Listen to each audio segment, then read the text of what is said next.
Hello, welcome po ulit sa ating series of pag-aaral dito sa Book of Mark. Chapter 3 na po tayo at ang makukover nating segment this time ay yung verse 1 to verse 6. Ayan, hopefully maayos lang po kayo dyan as you are watching this video. Naku, sunod-sunod na yung mga bagyo sa atin ngayon. Nasa letter N na. Nika yata yung latest po. Hopefully ay nakakapag-recover at maayos lang po ang mga kalagayan ninyo o ng ating mga kababayan na nasa Pilipinas. Ayan, dito po sa amin ay winter time is around the corner, ika nga. Papalamig na. At today nga halos naka-light jacket ang kami dahil nga sa panahon. At ang ating pong maging paksa or topic sa segment na ito ay yung kumbaga yung order and expectation ng mga religious leaders pagdating sa synagogue o sa church sa panahon natin.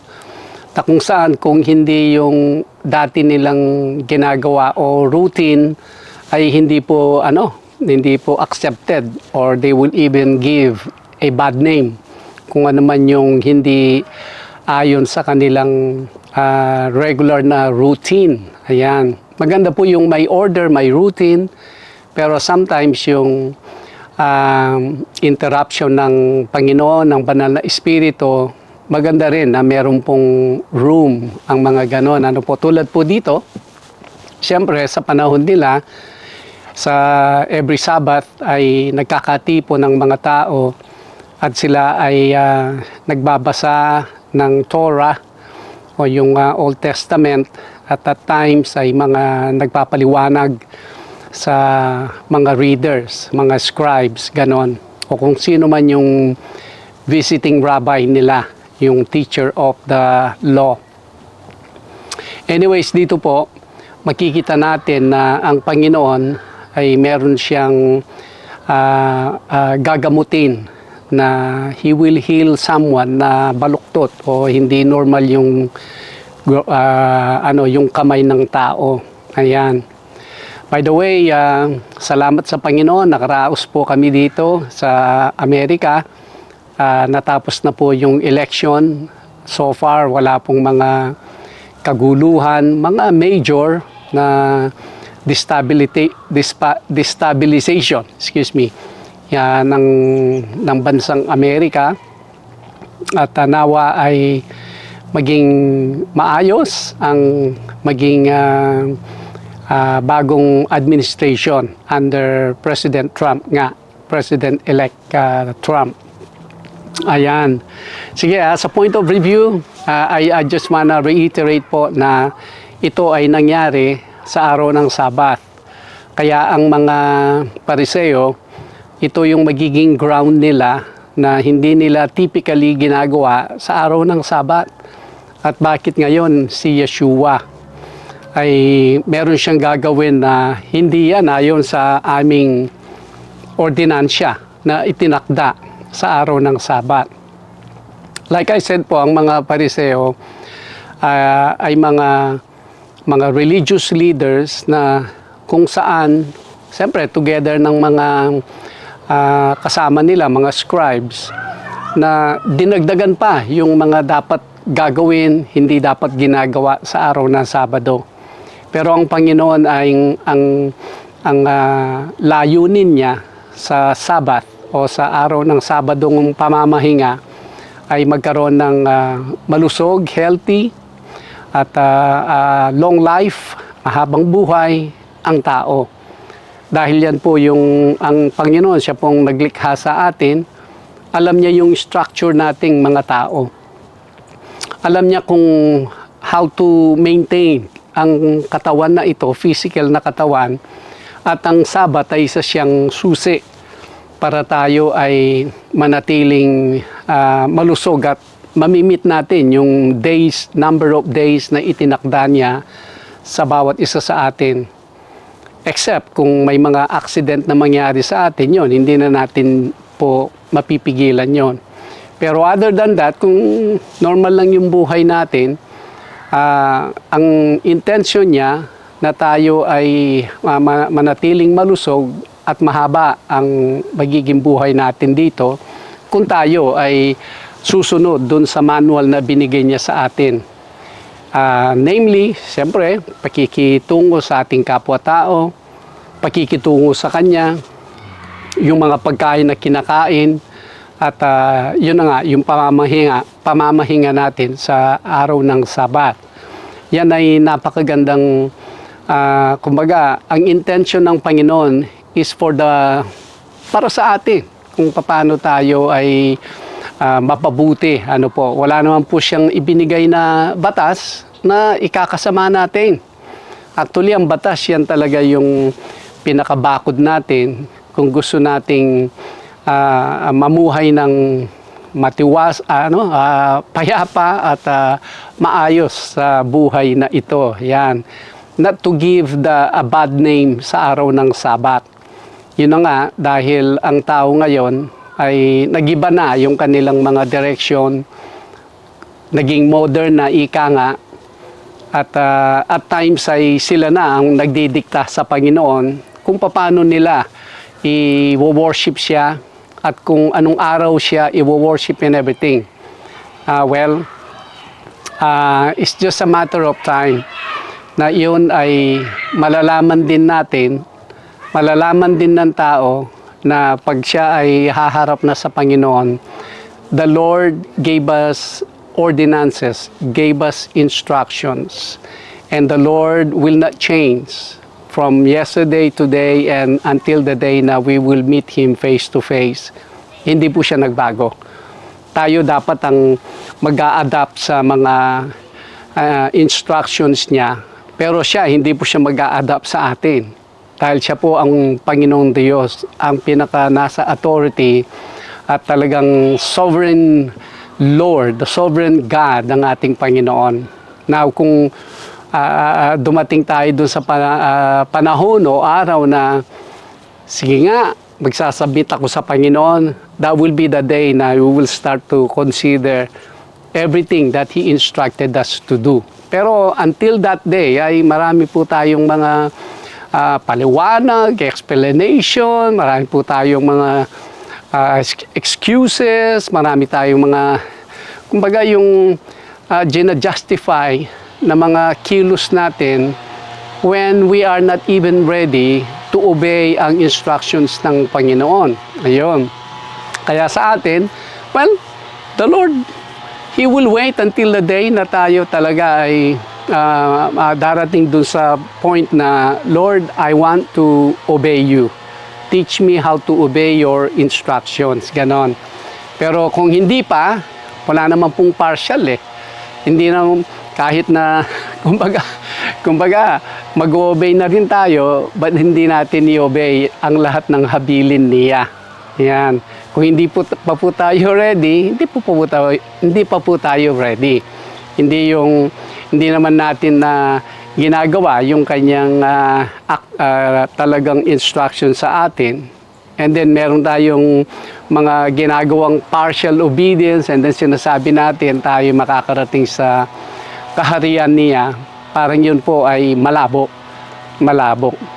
Like I said po, kahit na i-obey mo ang lahat ng nakasulat dito sa Bible, i-obey mo lahat, pero hindi ka pa nagpapakumbaba at humihingi ng kapatawaran sa ating Panginoong Diyos at nire-recognize ang ating Panginoong Yeshua na siya'y namatay sa krus ng Kalbaryo para tayo mabigyan ng kapatawaran sa ating mga kasalanan, ay hindi rin po magiging accomplish yun.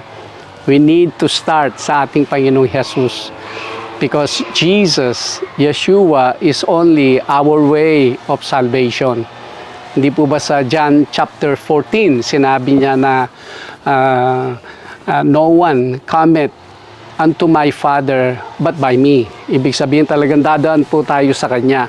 Pagdating nating after tayo makakilala sa Kanya, ay yun na, open na ngayon ang instructions ng Panginoon for us to obey. Hindi yung mag-obey ka kahit hindi ka pa nagre-recognize sa ating Panginoon. Meron naman yung sinasabi nila, nag-recognize sa ating Panginoon, sila'y nanalangin, pero ini-ignore naman nila, binabaliwala, or parang optional lang pag-obey sa salita ng Panginoon. Hindi rin po yun. Dahil kung talagang mahal natin ang ating Panginoong Jesus, sabi niya, those who obey the law, if you love me, obey the law. Ibig po sabihin, that means yun ang talagang saligan o yung ito po, doon makikita kung talagang tama yung ating relationship sa ating Panginoong Yeshua o Jesus. Ano po? Yun. Yun lang po. Kumbaga, kinda opening, setting more stage pagdating sa Sabbath day. Ang Sabbath day kasi isa siyang major instruction ng Panginoon kasi kasama po pa po yan sa Ten Commandments. Hindi po ba? Exodus chapter 20. Excuse me po. Kape po tayo. Anyways, babasa po ako beginning verse 1. Alright? Salamat po at you are here to join me. And he entered the synagogue again. And a man was there who had a withered hand. Yung kamay niya baluktot or hindi normal. So they watched him closely whether he would heal him on the Sabbath, so they might accuse him. And he said to the man who had withered hand, step forward. Then he said to them, is it lawful on the Sabbath to do good or to do evil, to save life or to kill? But they kept silent. O ito po yung konteksto, Sabbath day, nagpunta ang ating Panginoong Yeshua sa synagogue at merong typical na reading of the Torah, pero merong isang tao na withered ang kanyang kamay. Ibig sabihin, hindi normal yung kanyang kamay. At nandito yung mga Pariseo, tinawag niya itong tao. Whether siguro around sa center ng sinagoga, kung saan yung more kitang-kita ang ating Panginoong Yeshua together dun sa tinawag niyang tao. Isa pong bagay na pwede nating tingnan dito as a correlation. Tingnan po natin, no? Ang Panginoon, He is about to do something sa taong ito. He called him. Dito ka, sabi. Dito ka, step forward. Ito po ay isang bagay na napakagandang to keep in mind. Tayo na may pangangailangan sa ating Panginoong Yeshua, sa ating Panginoong Diyos. Tayo po ay lalapit. Tayo po ay mag-a-approach sa Kanya. Sa nakikita ng mga tao, tayo ay mag-a-approach sa Kanya. Sabi niya nga, if you confess me before men, I will confess you before my Father. Ibig sabihin, wala pong pasikreto. Kung talagang gusto nating maging aayos ang buhay natin, kung gusto nating tutulungan tayo ng ating Panginoong Diyos, dapat po talagang may guts tayo, may lakas na loob na tatayo tayo at kahit sino pa ay nakakakita, tayo lalapit sa Kanya. Eto ngayon, tiningnan niya, nakita niya, meron ng mga Pariseo na ano kayang gagawin niya. Yan, may gagawin kaya siya when it is the day of Sabbath. Kaya tinanong niya, sabi niya, is it lawful on the Sabbath to do good or to do evil, to save life or to kill? Ayan, di ba? Yung may tutulungan mo siyang maging normal yung kamay niya. Is that lawful? Papatay ka ng tao, is that lawful? Kumbaga, ano yung lawful ba? Ano ba yung pwede mong gawin sa araw ng Sabbath? Siyempre, yung to save life. Siyempre, yung to do something good. Pero, even if you will do something good, hindi po yan ayon sa kanilang ordinansya. Yun ang problema. Yun po yung tinatawag na meron ng sinet na order ang mga Pharisees kung ano lang yung pwede mong gawin. Hindi po ba sa panahon natin ngayon, at times ay yan na yung order sa loob ng church. Di po ba? Ang church ay meron ng order yan eh. Dapat ganito. The start ng service and everything. Parang methodical na. Naging Methodist na yata tayo. Karamihan na yung naging Methodist na. Ito yung start, ito yung gagawin natin hanggang matapos. When ang idea ng church ay pag dumating ang mga tao, to see who are strong. The strong will encourage the people, yung mga mahihina. To see who are hurt. Yung mga hurt, let's minister to them. To see who has encouragement, let's give encouragement sa mga tao para sila ay ma-encourage. Pero ang church nga ay para siyang theater na merong start, ito yung gawin, after noon, tapos na, magkape, uwian na. Parang yun na po ang naging church, para siyang theater na meron kang aatinan na event.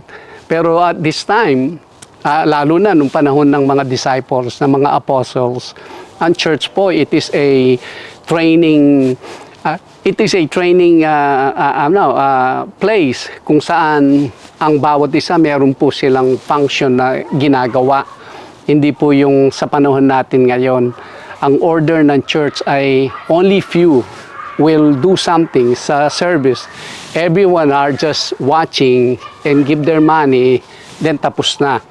Kaya yung mga gifts nila, talents nila, hindi ngayon naglalabasan. Kung baka makagawa lang ng konti, parang pinagmamalaki pa niya. No, ang church po ay, it is a body of Christ. And every true member of the church ay member po siya ng body of Christ. Meaning, walang member ang Panginoon na hindi po siya gumagalaw. Lahat ay nagfa-function ng bawat isa. Yes? Alright. Anyways, ang sabi po dito, but they kept silent.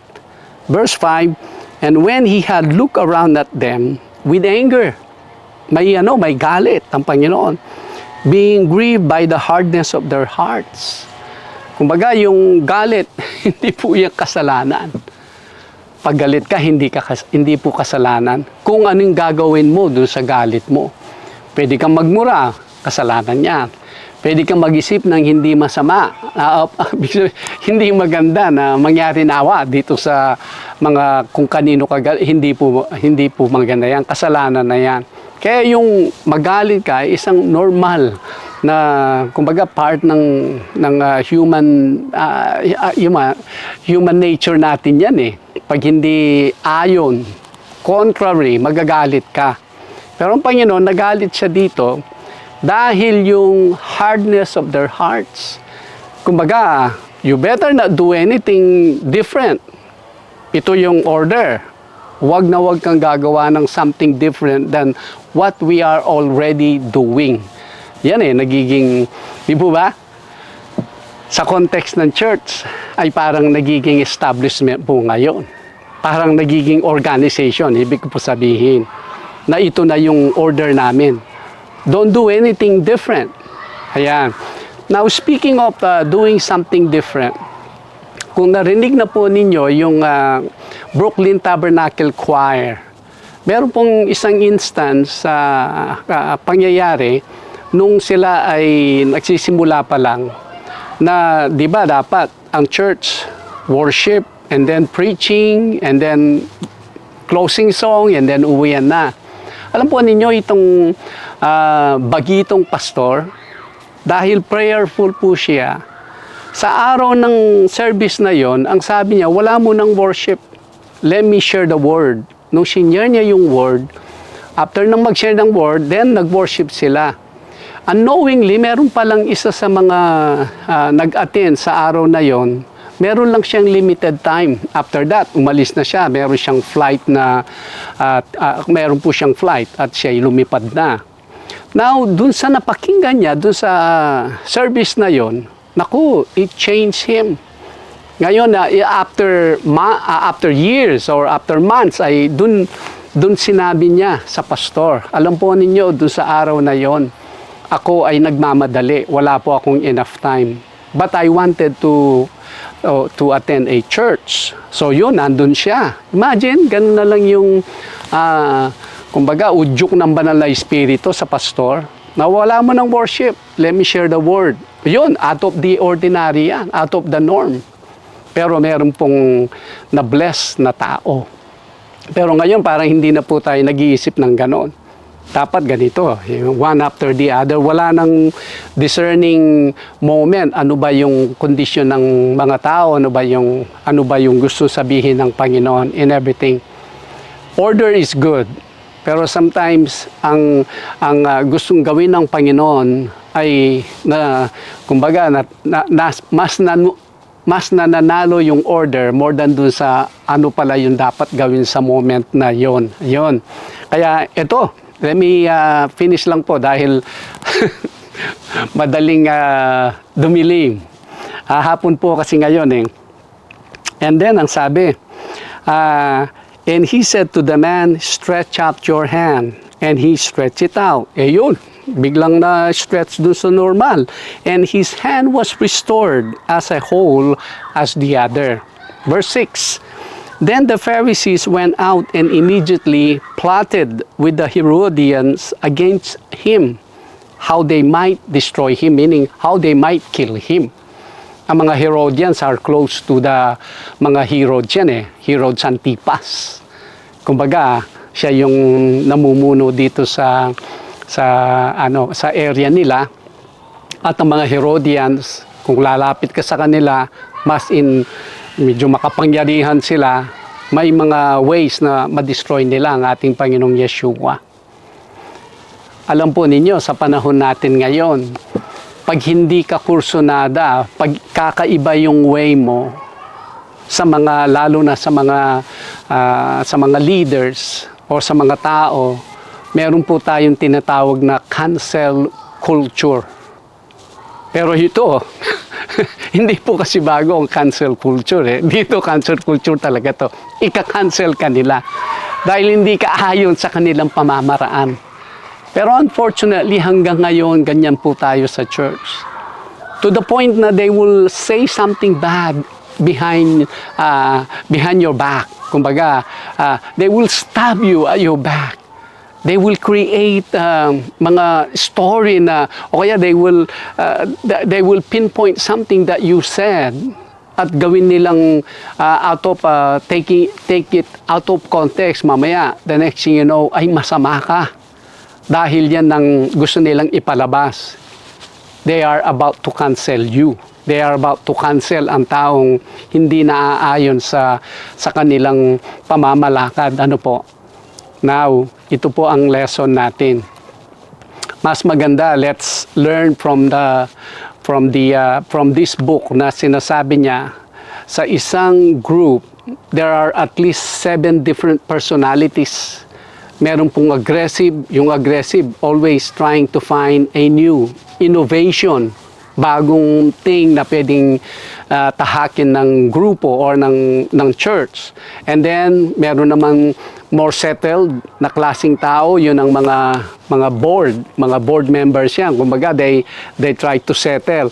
Pero the point is, iba-ibang personality po sa church. Hindi mo ka-personality ay ika-cancel mo dahil kakaiba ka. Kailangan po natin yan. Meaning, dapat ang isang group, ang isang church ay marami pong different personalities na ang kanilang goal, objective ay isa, kundi yung they will take care of the flock.